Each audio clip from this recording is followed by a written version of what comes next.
Grazie, Francesca. Thank you, Francesca, both of you, both Francescas. I believe that there are so many ideal topics to be discussed. Maybe there is a mic that could go around in the audience.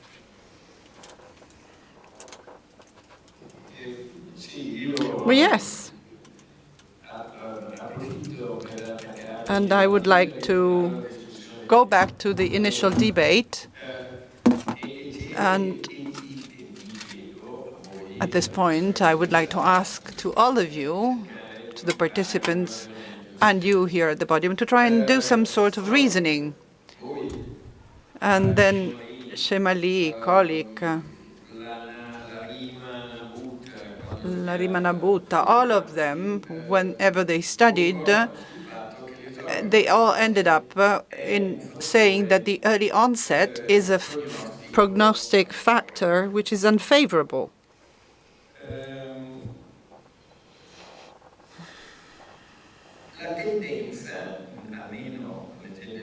And when reading the studies and the works that were conducted, the idea is that the interpretation of the facts and data leads us to think that the fact that you start displaying seizures at an early stage, that is when the evolution moment comes, is something that determines the impairment of the development processes, and that this is what accounts for the final impairment.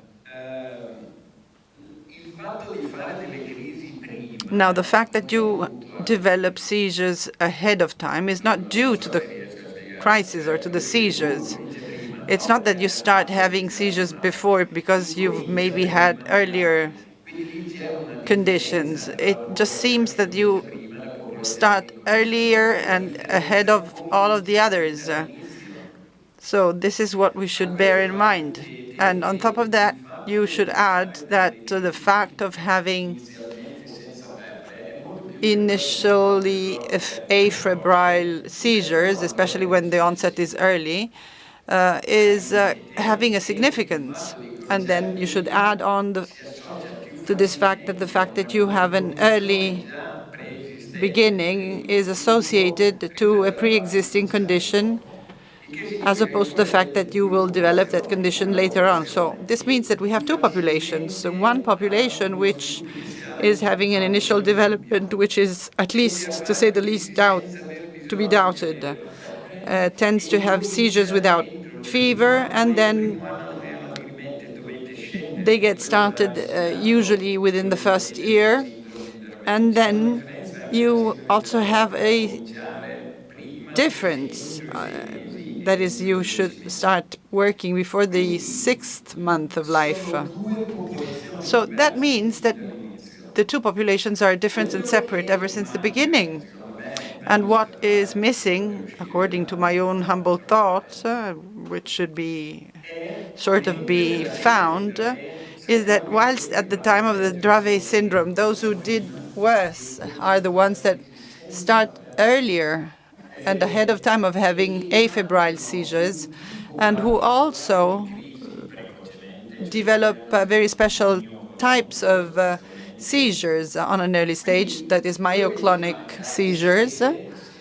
And what we still have to know, what we need to know, is that whether they also develop different seizures, or maybe the frequency of seizures is different, or maybe they have a possible polymorphism of seizures in the initial stage, especially, as opposed to those that will come later. So the effort should be ideally the one of stopping doing evaluations or assessments that may go from 2 to 28, which was the case of Berry, and it's enough to just break down the different particles. And the same applies to therapy, is the same. And what is still nowadays unknown is whether the semiology of the seizures in the initial stage is different from the one who start having seizures earlier or later in time. And this morning we've also heard, for example, that the ganaxolone response it comes more frequently from those who have a lower level of allopragnolo. And I believe that it is unthinkable to say that the allopragnone deficit is the consequence of so many crises that have already, and the subjects that have some deficits of allopregnanolone and other subjects who do not have that deficit. So in terms of assessments, whether it be the efficacy of the treatment,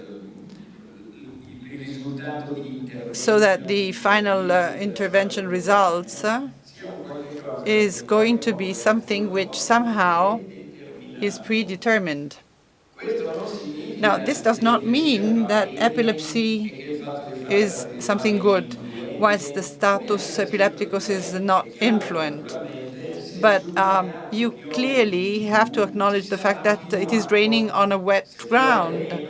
And if this is what will happen, there will be more water on the ground. If it's going to rain less, the water on the ground will be drying up soon. So this is what really casts apart the two different groups and what separates them. And now I think that this is a remarkable difference existing with the status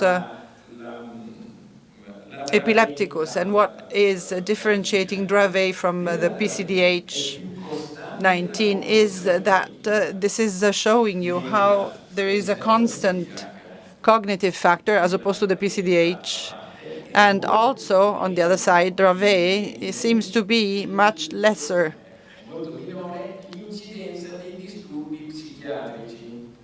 possible to enroll the incidence of the psychiatric disorders. Now, there is a difference, though. Those repeated seizure clusters without ever allowing the patient to recover her conscience, so that the girls or whomever seems to be, they all seem to be encapsulated in a component. If you do remember what you yourself have said, there seems to be a pattern of hallucination, of fears, and it is not that difficult to hypothesize it.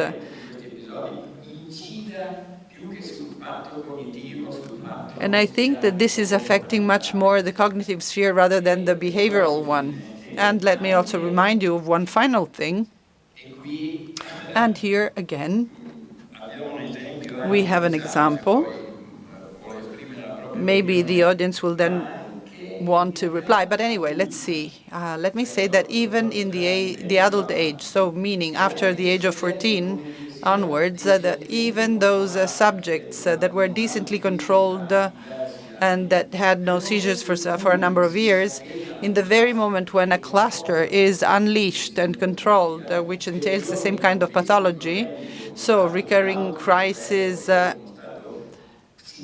and a psychiatric status epilepticus substantially, and so as to have a recovery of a situation of relaxation, which is not only cognitive but also behavioral.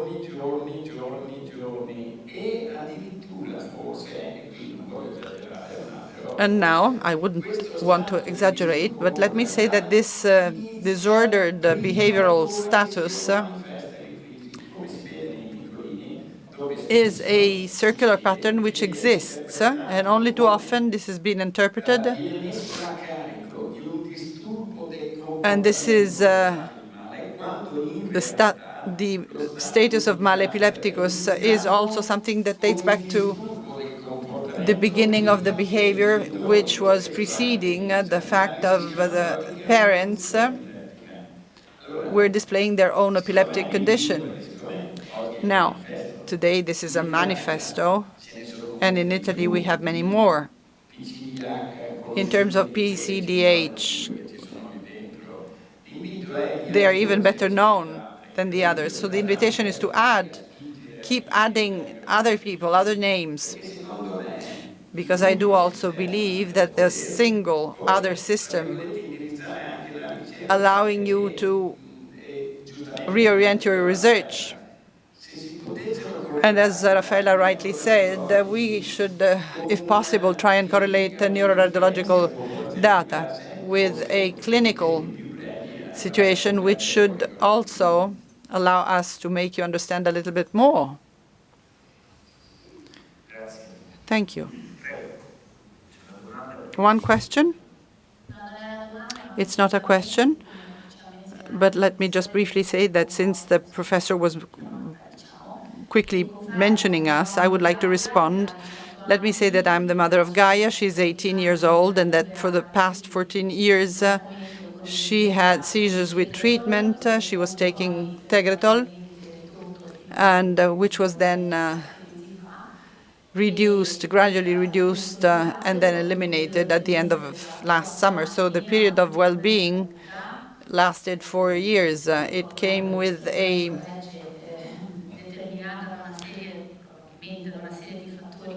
series of concomitant factors, privation of sleep, which is a moment, an historical moment, and maybe Tegretol reduction. And maybe this is also underdosing the Keppra, which was rather resulting into the status, which was critical and lasted some 30 hours with a cluster of crises similar to that one of the previous years. And I forgot to mention a therapy or the administration of a dose. So I would like to say that I had something like 5 factors. And as our professor was earlier on suggesting, it is possible that a privileged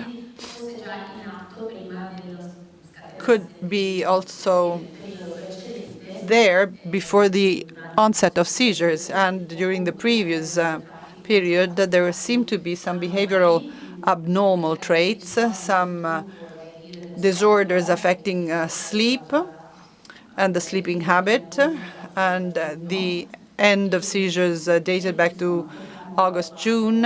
And so maybe I would like to, by saying these things, I try to confirm the picture that was confirmed already by Professor, especially as far as Gaia is concerned.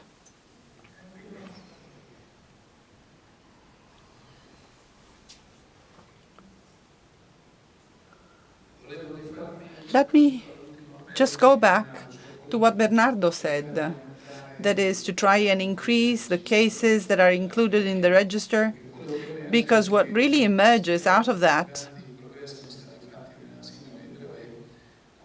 and I would like to say that right here we are very much lagging behind. It is true that the many efforts of this association, which is incredibly active, well, now let me say that with the Dravet syndrome we have a protocol. We will know which drugs are indicated, which ones are contraindicated, which I believe comes with a relevant importance. And Marina, in one of her works, was mentioning drugs, some drugs,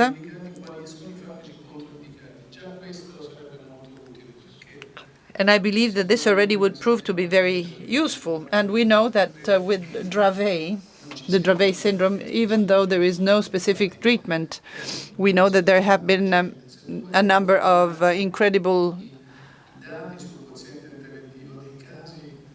steps forward that were made.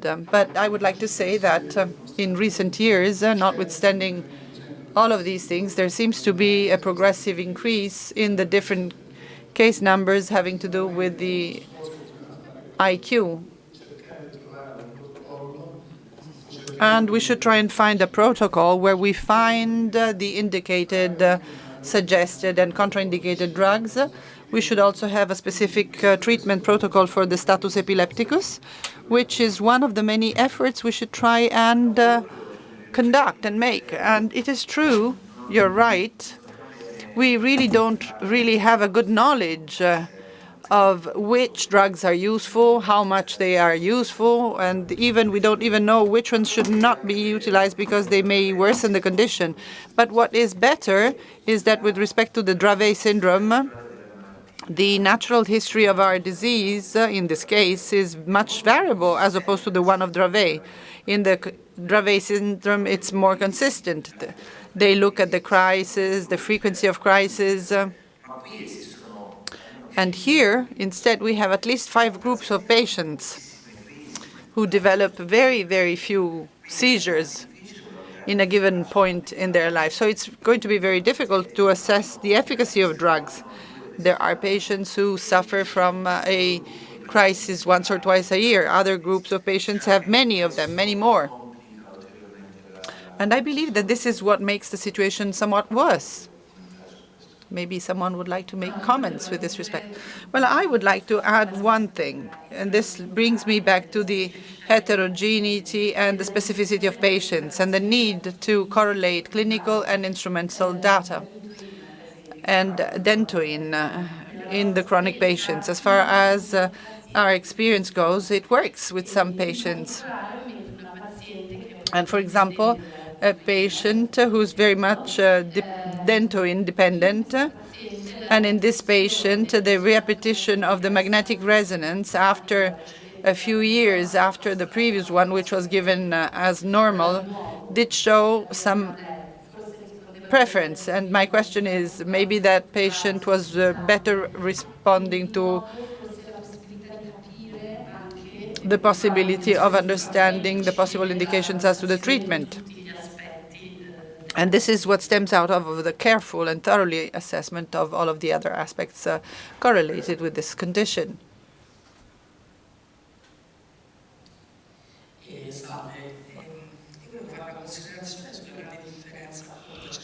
Let me make a consideration with respect to the difference existing between patients because of the pathogenetic mechanism, which is typical of this condition. We are confronted with a series of conditions having different outcomes.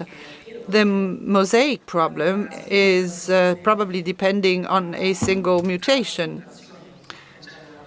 And for example, this has got to do with protocatherin gene, which may count on different specific sites. And there are even the applications establishing the frame shift.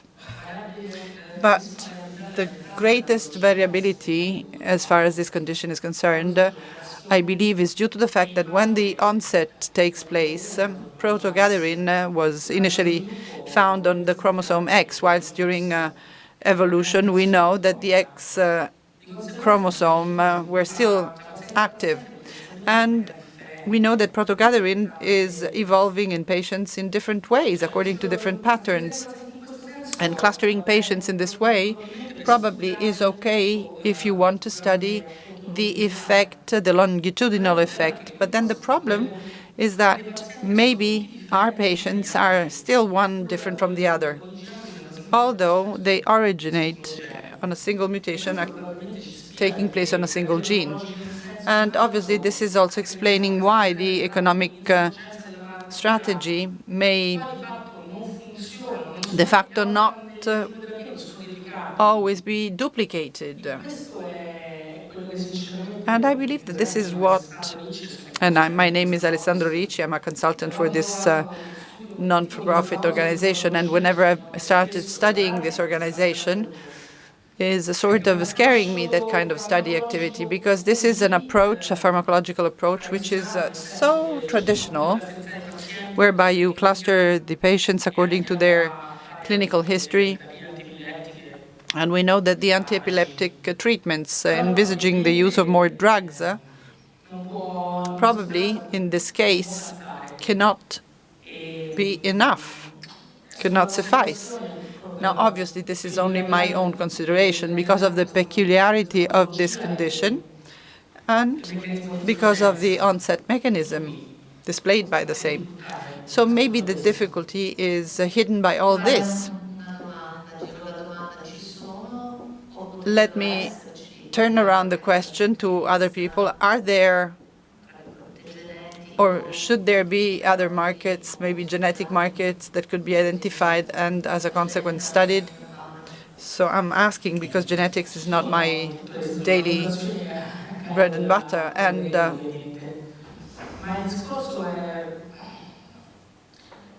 There are so many things that we might be saying about Proto-Catherine.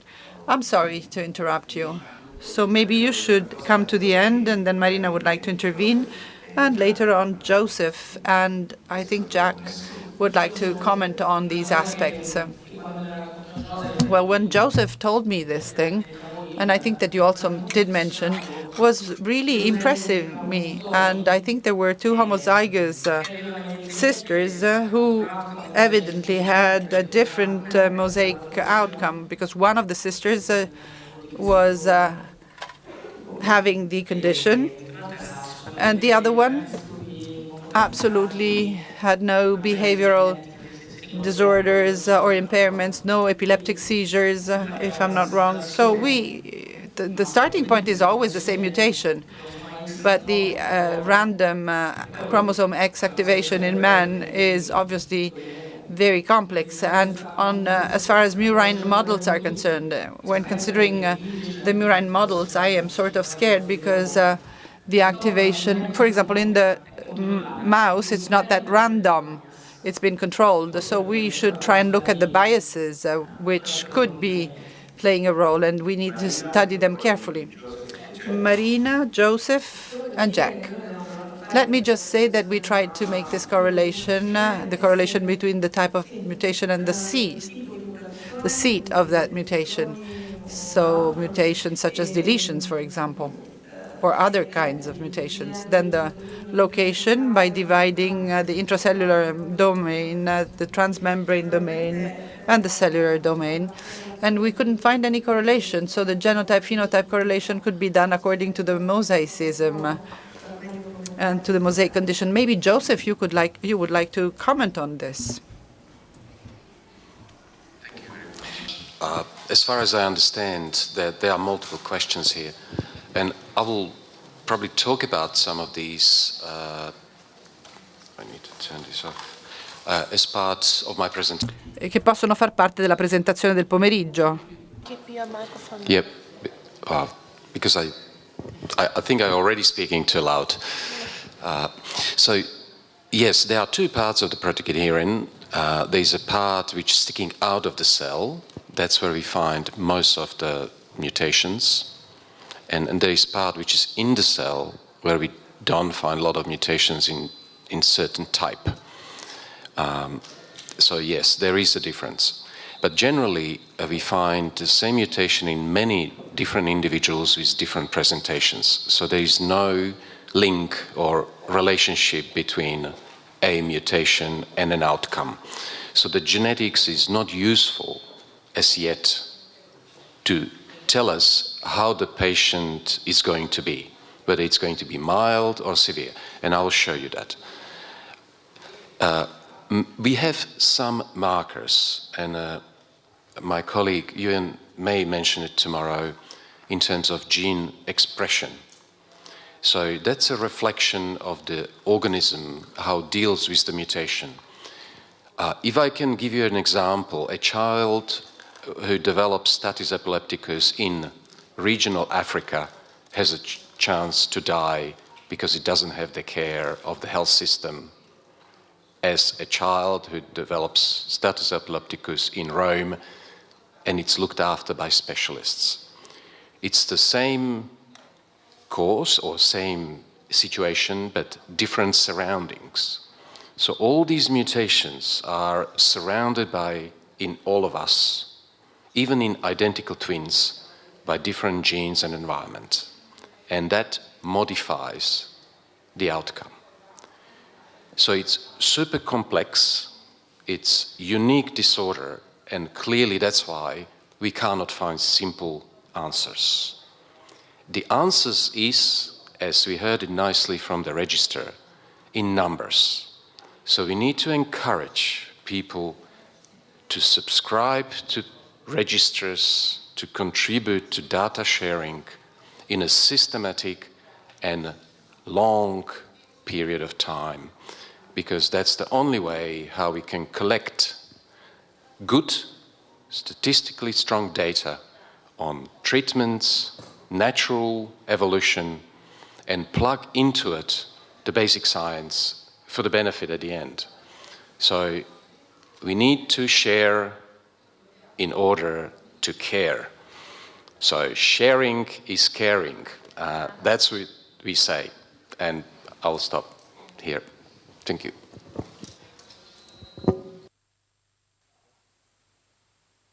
Thank you. Jack Parent from the University of Michigan. So, I would second what Joseph said. The mutations are all thought to be loss of function, similar to Dravet syndrome.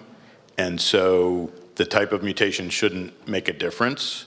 And I think what might be happening is the degree of exon activation and the location of the mosaicism with exon activation likely contributes a lot to differential severity and differential syndromes. And we don't have biomarkers to look at this in real time in patients. So I think it's especially complex. And added to that, you have what Joseph mentioned, other modifier genes that are going to affect the syndrome. So I think these are difficult to study.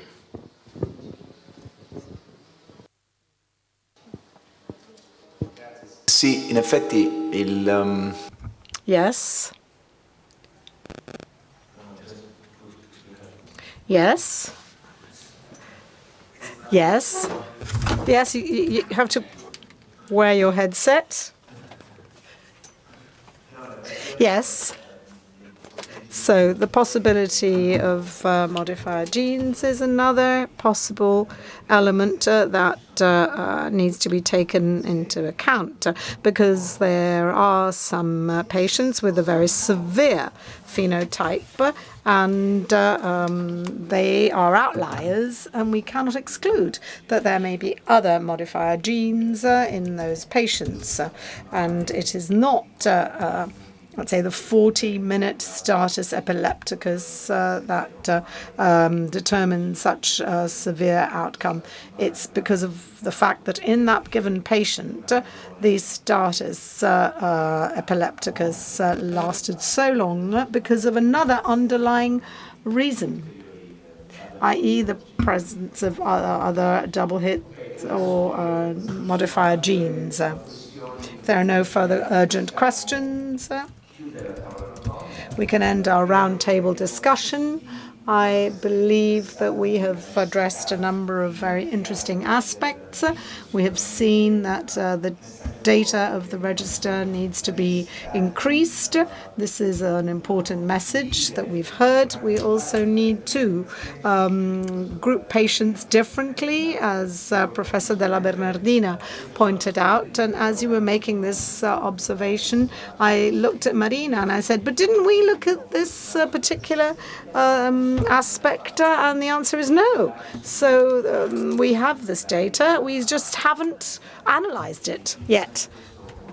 And this is fascinating. Of course, there's also the need to gain a better understanding of the drugs that can be more useful. And above all, as Professor Vigevano said, those that are to be avoided.